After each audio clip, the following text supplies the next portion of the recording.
Next is Dr. Juan Tricarico. Juan is the Senior Vice President for Environmental Research at Dairy Management, Inc., focusing on sustainable milk production.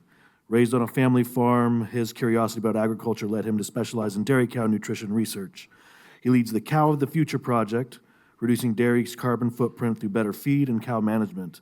Juan holds a Ph.D. in animal science from the University of Kentucky. Please help me welcome Dr. Juan Tricarico.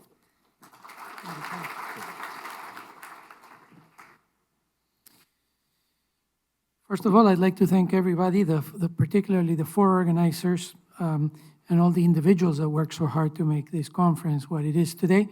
I've been on all three, and the growth is evident, so congratulations to you all for it.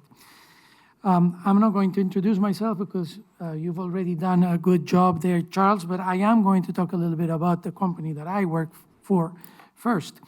I want to make sure that everybody understands that Dairy Management, Inc. is a company that basically handles the checkoff for dairy farmers. So we work on behalf of dairy farmers. And the particular job, we do a lot of jobs, or DMI does a lot of jobs. The particular job that the team that I work at DMI does is to enable farmers to understand mitigation options and the trade-offs associated with them so that they can, to support production and both production and stewardship. In particular, the reason why I am here today is mainly to talk about investment in public and private research. And so one of the roles that I have as part of my job is to actually direct a program called the Greener Cattle Initiative. So I'm going to ramble for a few more minutes here, and I'm going to share a few reflections to the entire group, and then hopefully we'll get to the questions quickly, which is the most interesting part of these panels.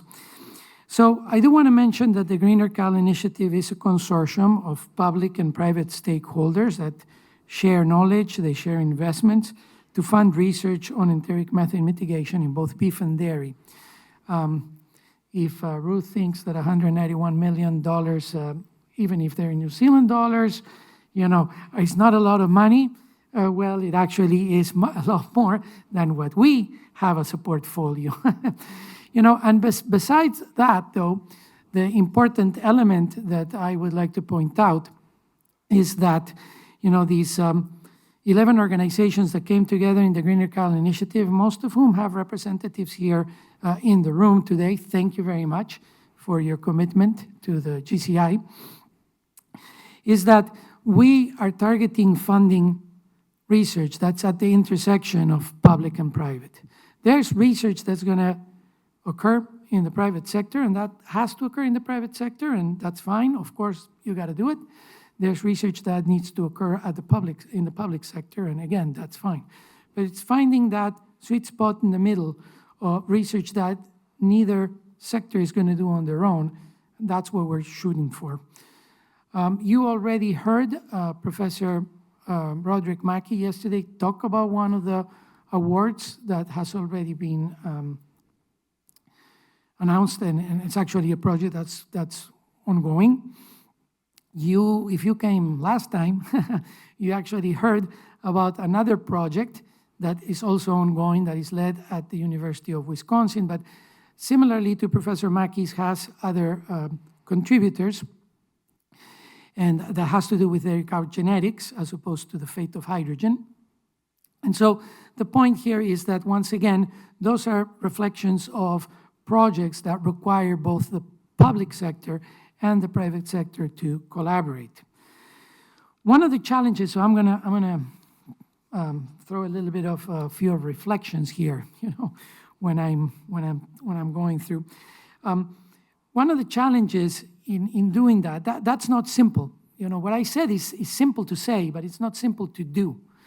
Because whenever you're trying to marry, if you'd like, public and private investment into research, you have to work really hard to find the area where that collaboration can actually take place. Where is the boundary between pre-competitive and competitive? That is a very fuzzy line.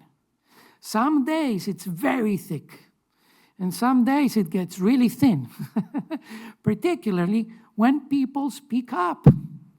That's one of the elements that we need to occur in our, and I can't tell you about exactly what happens in our steering committee discussions because, that's internal, but it's interesting because we need those individual organizations to speak up so that we can get clarity on that fuzzy line, right? And get it sharper so that we can identify the areas where pre-competitive work occurs, because this is one of the things that I want everybody to take away from here.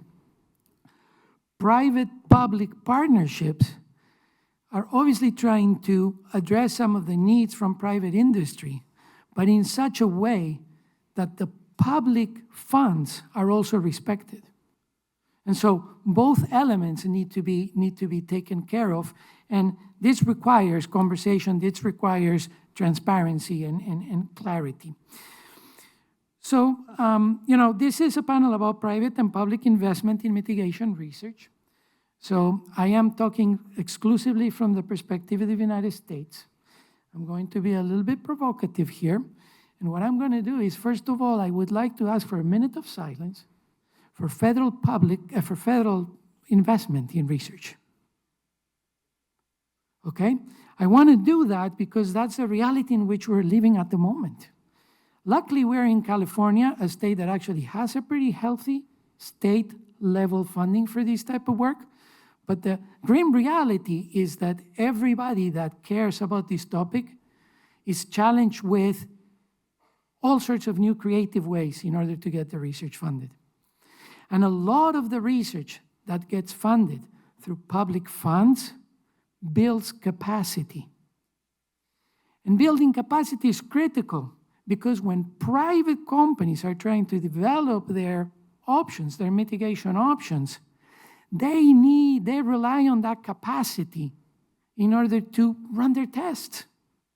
If that capacity is not there because there isn't that long-term public investment in it, then guess what? Those individuals that are able to run those tests are going to get their attention into another area. And all of a sudden, the ability to actually conduct the work is not there anymore. That is the bigger risk of what's happening right now here in the United States. So with that, I also want to go into a more of an optimistic view, which says, okay, we've got the challenge, now we got to be creative, which means that in order for us to move forward, we got to be more creative in finding ways in which private and public entities can work. And I am going to finish off here with a few reflections that actually relate to mitigation option development, because at the end of the day, that's what we're trying to fund, right, in this, with all of these instruments. The first comment I want to make is that don't get fooled by a lot of the slides that you see, because idea to marketplace pipeline, that development pipeline, is not linear. And yet those slides show a line. We start in point A and we finish in point B. Baloney. That's not how it works, right? In order for a company to move from idea to marketplace, you have to identify options. You have to test for efficacy and safety. You have to look at the mode of action and elucidate the mode of action. You got to model the impacts. All sorts of things that we heard other presenters already present, right?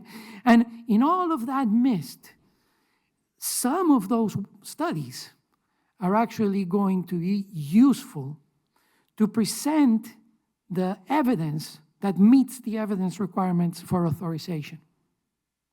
But here is, which has an implicit comment, and I'm taking a little bit more longer than I wanted to, and that implicit comment is that some of that research is not going to go into that package. And that's a reality that we all have to accept. Okay? The second comment I want to make is that authorization does not guarantee adoption. It's absolutely critical for adoption. You can't adopt. In fact, you can't even try to go and validate in the commercial herds an option that you want to test if you got some level of evidence that meets requirements for authorization. So there's all sorts of other things, trade-offs, benefits, availability, distribution, ease of use. All of that requires a lot of work.